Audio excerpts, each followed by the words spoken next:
আজকের রান্না পটল চিংড়ি। রান্নাটা আমি পুরো তোমাদেরকে দেখাচ্ছি কিভাবে করলাম, তোমরা দেখো। পটলটা আলুটা ভেজে নিয়েছি, চিংড়ি মাছটা ভাজছি, চিংড়ি মাছটা ভেজে নিচ্ছি। চিংড়ি মাছ বেশি ভাজবো না, বেশি ভাজলে রাবারের মতন হয়ে যাবে।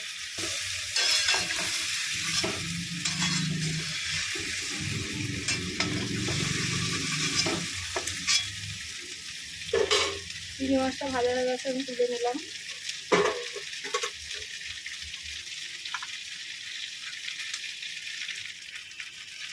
তেল দিয়ে দিলাম, তেলটা গরম হয়ে গেছে, আমি সাদা জিরে ফোড়ন দিলাম।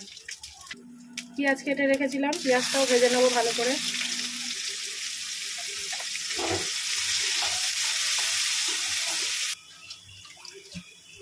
ওটা তেজপাতা দিয়ে দিলাম। পেঁয়াজটা ভাজা হয়ে গেছে, এবার আমি এই মশলাটা বানিয়ে নিয়েছি মিক্সিতে।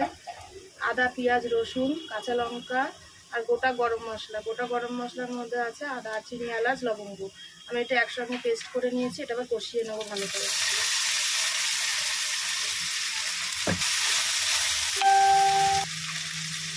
মিক্সির বাটিটা ধুয়ে একটু জল দিয়ে দিলাম।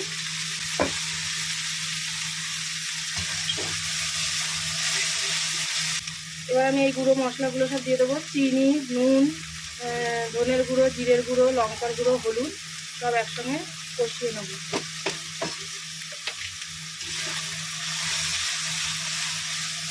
এবার আমি আলুগুলো যে ভেজে রেখেছিলাম আলুগুলো দিয়ে কষাবো, কারণ আলুগুলো যখন ভেজেছিলাম তখন আমি নুন দিয়ে ভাজিনি।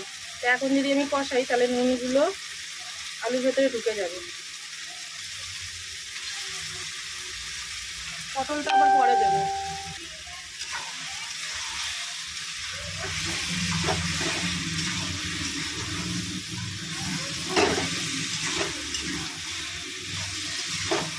আলুটা কষানো হয়ে গেছে, এবার আমি পটলটা দিয়ে একটু কষিয়ে নেবো।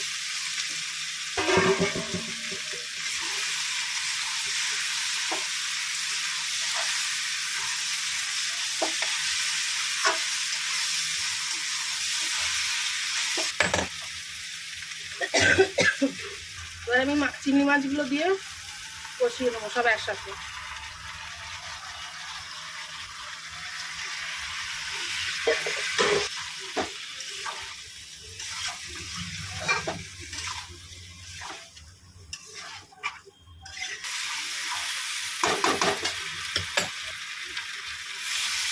জল দিয়ে দিলাম, কষানো হয়ে গেছে।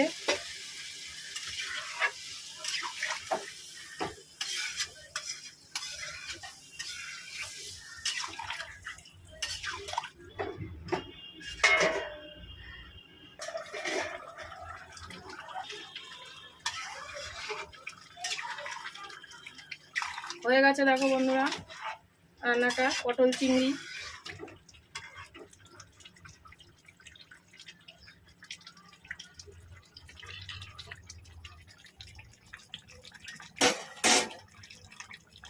রাখছি, সবাই ভালো থেকো, সুস্থ থেকো।